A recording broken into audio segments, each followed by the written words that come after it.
a short version of a guide that I was gonna make longer, but I'm just gonna make it short with the most important things, and it kind of explains it a little bit differently than my other guide, which goes over more information, but it's like kind of sloppy and whatnot.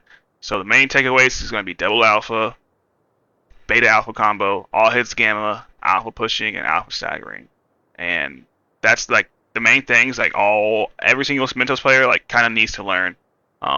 And if I had to add one more, it's just like using beta more in generally and how to use it. But this guide isn't really going over that. Now someone's gathering like Cementoss players to like help make a guide they're typing out, and so that's gonna go over a lot more information probably even than my old video, since it's gonna have all the information in my old video plus more. So I'll link that whenever it happens, and I'll make a visual, like a YouTube video version of the guide that I want to personally make after I make my combo video, if I ever end up finishing it. And that might be seasons at this point, because I'm burnt. So when it comes to gamma alpha, they always get knocked away from the center. So if I throw this alpha right here, the center's right there, she'll get knocked away from it. So she should go towards the right side. If I throw it diagonally right here, she should like kind of come towards me diagonally. Same thing with gamma. It's on the right side, she'll get knocked to the left side. A double alpha is just landing like 2 alphas in a row. That's the true combo. As you can see, this is not happening. Okay, it happened there, but it usually doesn't happen unless you like hit the sweet spot like I just did, or if you do what I call close the gap.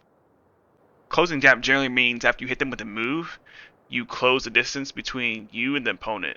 So if you hit the opponent towards you, that's closing the distance, or if you go towards the opponent, that's closing the distance. And it's important for double alphas, especially on shield, that there is a distance between you and the opponent. This is an example of why I say you do need a space between you and the opponent. Like combos like this, like in buildings, like just don't work. Now to understand like kind of why that is, I'll break it down. One, there's Inlax is alpha, so you know you can't instantly spam it twice. Clearly. 2, there's delay to the alpha, so there's travel time. So imagine I can teleport like right here, for example, and I want to land 2 opponents on the alpha. So I would throw one, it hits them, and then I'll throw the second one. You see how both of them like land at the same time? That's because there's delay to it. So when you close the gap, I can't teleport clearly, but when you go towards them, it's like simulating a teleportation, quote unquote, by simply closing the distance so you can be able to combo.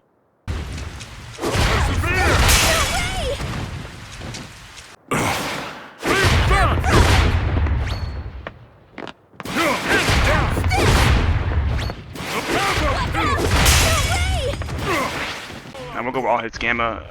That's just when you get hit by both parts of the gamma. One thing you need to know is about walk canceling. So this is me doing the walk cancel, how fast I get hit, versus me not doing the walk cancel.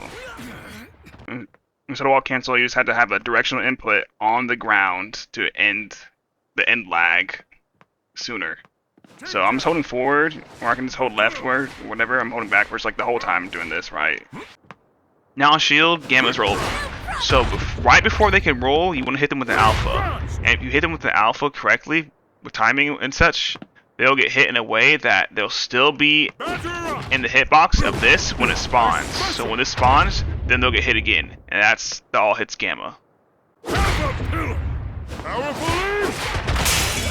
So that's me walk canceling and hitting all parts of gamma. Now, if you're close, you have to do a little bit of delay when you do the walk cancel thing, because the projectile goes faster on gamma than alpha. So certain distances you will spam gamma than alpha and then it'll hit. But at closer distances, you have to like do a little stagger and then throw it. Now there's a little caveat to this. In training mode, they will recover their health, but just because they recover their health doesn't mean they're able to roll out of it. So if you get like someone to test with, sometimes you'll throw this gamma alpha, and you see how it didn't crack, but they still got hit by this anyways. Like more than likely, you could say that, assume that was like just a true combo. It could or couldn't be, but bots will recover health, and people too as well. But just because you recover health doesn't mean it's true, because you can't roll instantly. It takes like a little bit of startup. So if you're not breaking shields, like don't be discouraged, because that's not indicative of you landing the combo or not. You just want to make sure to at least get like the 3 hits so you can look at the damage or hear the sound cues. Second part is the gamma is bugged, so half of it goes in the ground. That's level 1, and that's level 4. So the level 1 is even bigger than the level 4 if the level 4 is in the ground. So when you do the combo, the alpha is going to raise them up, and this spawning right here is not going to be tall enough for them to actually even get hit by it. 9 times out of 10 for the level 4, like almost every single time. It's really hard. I was testing it forever. So it really only works if they don't roll in time, or if it's level 9, for now. As long as you're holding down left or right, it'll keep going horizontal. As long as you're holding it until you let go of it. I mean, beta, if you're looking up when you do it, you're going to spawn on top of it. That works on hertz above 60. Now if it's on 60 hertz, it's going to be a little bit different, because on max beta, you're going to spawn on the side of it, like this, and no matter what you do. And if it's level 8, you will spawn on top of it, only if like the beginning part is, you know, vertical. If it's horizontal like this, you won't.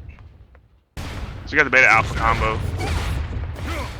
Works, you know, without the horizontal like this as well. And then you can do the lookup version, which I would assume would hit more, since when you look up, you're like a little bit closer. So in a way, it's like closing the gap, you could say.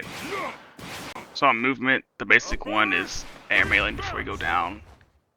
You get to save some time on your alpha reload because you're stalling the air before using another alpha, and you also just kind of gain a decent amount of distance. Air melee thing, not super necessary, but he did get alpha nerfs, so that's why I'm mentioning it. Now this part is necessary. Alpha pushing. When you do this, you're pretty much not going to get hit when you do it, and it's just a safe way to traverse. It does cost like alphas and whatnot, but it's OD. Now, structures, stagger alphas are super good. That's just when you stagger alphas when you go up. Reason being is you can always come back and hide behind here and still kind of have the POV angle and still be away from everyone else's angle when you do your pots. This is another good structure for people that are in the sky and whatnot, some coverage. If you kind of get like lower in a way like this, then it kind of covers more angles. Now U-betas are a really good structure for this reason, right? You can box, save teammate, heal, whatnot, trap someone. U-beta is the GOAT. If you see someone like resing or something, I'll put a game on the floor. You can do the same thing with alphas if you angle it correctly. Tuning wise, Ida's up there and no one really uses it. I don't know why, but a movement thing on Cementoss is really good in my opinion, or the reinforced revive one. Ibra is also good since he can get most boxes. So I'll say those, the movement ones and the support ones are like the best ones on Cementoss in my opinion. So like I said, this guy is just like, doesn't go over everything. The other guy has more information, but a new one's coming in that works amongst collaboration, and I might make another one. So